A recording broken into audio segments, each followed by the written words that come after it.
We experience time as a relentless, forward-moving river. A chaotic sequence of moments, one following the other, seemingly at random. We mark our lives by its passage, from the turning of the seasons to the ticking of a clock. But what if this perception is an illusion? What if the very fabric of time isn't random at all? What if the grand, sprawling saga of human history, every empire that has risen and fallen, every discovery that has reshaped our world, every war and every peace, is not just a series of disconnected events? What if it's all following a precise and deliberate pattern? A cosmic schedule, written down in meticulous detail long before the first human mind could even conceive of history itself. This idea challenges everything we think we know about free will and destiny, suggesting our collective story might be unfolding according to a pre-existing divine blueprint. For centuries, this profound concept was not just a philosophical question, but a recorded certainty contained within the pages of an ancient and mysterious book. A text once held in high esteem, read and revered by communities who saw it as sacred scripture. Yet, for reasons we will explore, it was eventually set aside, excluded, and hidden from most versions of the Bible that we know today. This lost book makes a claim so audacious, it reframes the very relationship between heaven and earth. It claims that the answers to the mysteries of time are not for us to discover, but for us to receive. It says that time itself was not born of chaos, but of order. It was divided, measured, and recorded in heaven. According to this text, the entire timeline of creation, from the first day to the last, was inscribed upon celestial tablets, witnessed by angels. Every week, every month, every year, and every great cosmic cycle was preordained and accounted for, creating a perfect, unchangeable calendar governed by divine law, not the shifting cycles of the moon. This is the story of a text that presents a radical vision of our universe, one where history is a prophecy already written. It is a guide to a forgotten calendar of God, and a window into a time when the worlds of angels and humans were believed to be intimately intertwined. This is the Book of Jubilees. Within the vast library of ancient texts, there are stories we believe we know intimately. The tales of Genesis and the early chapters of Exodus form the bedrock of Western consciousness, the creation of the cosmos, the first man and woman in a garden of paradise, the great flood that reshaped the world, and the patriarchs who walked with God. These narratives are etched into our culture, our art, and our faith.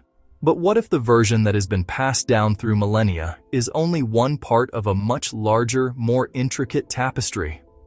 What if there exists another account, a parallel narrative that claims a more direct, more divine origin? Enter the Book of Jubilees.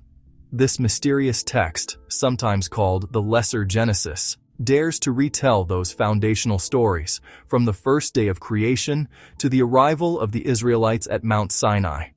But it does so with a profound and audacious twist. It presents this history not as a story remembered and recorded by men, but as a direct, unaltered revelation from the heavens. It reframes everything you thought you knew. The book's entire premise rests upon a single, transformative event. It claims that when Moses ascended the sacred mountain to receive the law, he was given something far more than just the 10 Commandments. The stone tablets were only the beginning.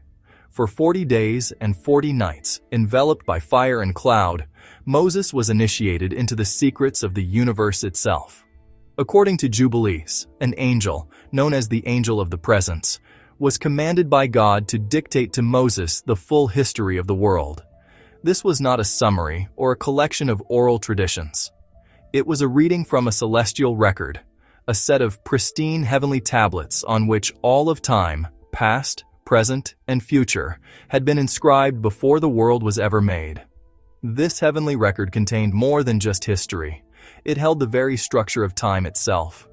Jubilees introduces a radical and precise calendar system, one that it argues is the only true way to mark the passage of days. A perfect 364-day year, divided into 4 seasons of 13 weeks each. This calendar wasn't a human invention for agriculture or governance. It was a divine mandate, designed to align human worship with the cycles of the cosmos and the Sabbaths of the angels. Every festival, every Sabbath, every Jubilee cycle of 49 years was preordained, written on the heavenly tablets as an eternal law. Through this angelic dictation, familiar stories are filled with astonishing new details. We learn the names of Adam and Eve's daughters, the specific sins that led to the Great Flood, and a detailed angelic lore that populates the world with unseen forces. The narrative is meticulously organized, with every event dated according to its divine calendar, creating a rigid chronological framework for all of history. For centuries, this book was lost to the Western world, known only through fragments and references. But in the mid-20th century, everything changed.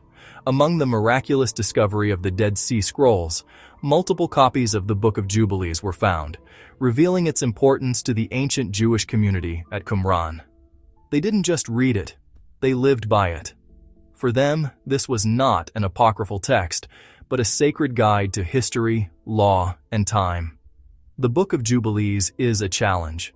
It asks us to consider that the story of our world might be written not in stone by man, but in the stars by a divine hand. It presents a universe governed by a perfect, unchangeable order, a timeline of events revealed from above. So, what are the secrets held within this ancient text? And why did it disappear for so long? Join us as we journey through the pages of the Book of Jubilees, exploring its unique calendar, its controversial theology, and its profound impact on our understanding of the ancient world. In Jubilees, time isn't loose. It's structured, precise, divided into cycles called Jubilees, periods of 49 years, like a divine clock, moving through history. And according to this book, nothing is random. Events don't just happen, they align. Jubilees makes a bold claim that history is written on what it calls heavenly tablets, not after events happen, but before. Meaning, creation, the fall, the flood, were not surprises. They were already recorded. In the world of the Book of Jubilees, the concept of law transcends our modern understanding. We often think of law as a set of rules, a list of do's and don'ts designed to govern human society, a moral code to prevent us from harming one another. But for the author of Jubilees, this is only a surface-level interpretation. The law isn't merely a human construct or a divine list of prohibitions. It is something far more profound, woven into the very fabric of creation itself. It's not just about rules. It's alignment. This is the central idea. To follow the law is to align oneself with the fundamental rhythm of the universe. Imagine a grand cosmic symphony, where every star, every planet, and every living being has its own part to play. The law, in this view, is the sheet music for that symphony. It's the blueprint for cosmic harmony, a guide to finding one's proper place and function within the whole. It's an active, conscious process of attuning one's life to a higher, pre-existing pattern. This is alignment with divine order and divine timing. In Jubilees, this timing is meticulously detailed. The book introduces a unique 364-day solar calendar, a perfect system where festivals and Sabbaths fall on the same day of the week, year after year. This calendar isn't an arbitrary invention. It is presented as the true, heavenly calendar revealed to Moses on Mount Sinai. Following it means observing sacred time as it is observed in heaven. It means structuring life on earth to mirror the perfect, unchanging cycles of the cosmos. When humanity follows that order, when it observes the correct Sabbaths, the proper festivals, and the sacred Jubilee cycles, there's peace. This isn't just social peace, but a deeper, metaphysical harmony. The land yields its fruit in its season. The rains come at the proper time, and the community thrives. By aligning with the divine calendar and its laws, humanity participates in the stability of creation. The earth becomes a reflection of the heavens, a sanctuary of order and blessing. But when it breaks it, when humanity deviates from this celestial rhythm, choosing its own timing and its own laws, chaos begins. This is the source of all corruption and suffering. By adopting a lunar calendar, for example, Jubilees argues that humanity fell out of sync with God's time, profaning the sacred feasts. This misalignment introduces disorder not just into the ritual year, but into the natural world itself. The seasons become confused, the land becomes barren, and society fractures. Because in this view, all of history, past, present, and future, is already recorded on the heavenly tablets. You're not just living life, you're moving in or out of sync with a timeline already set. Every action, every choice is a step either toward or away from the path prescribed in heaven. This raises profound questions about predestination and free will. While the timeline is set, humanity's struggle is to align with it, to choose order over chaos, to live according to the divine rhythm instead of its own discordant beat.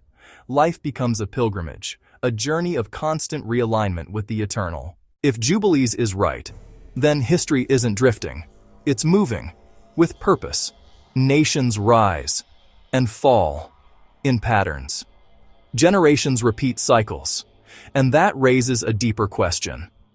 Are we choosing our path, or stepping through moments that were already written? So maybe the real question isn't, what time is it? But where are we in the timeline? Because if this ancient text is right, then history isn't out of control. It's unfolding, exactly as planned. And if Jubilees revealed the timeline, then the next question is, who was given access to it? Because another ancient book claims, someone walked with God and saw even more. Watch that next.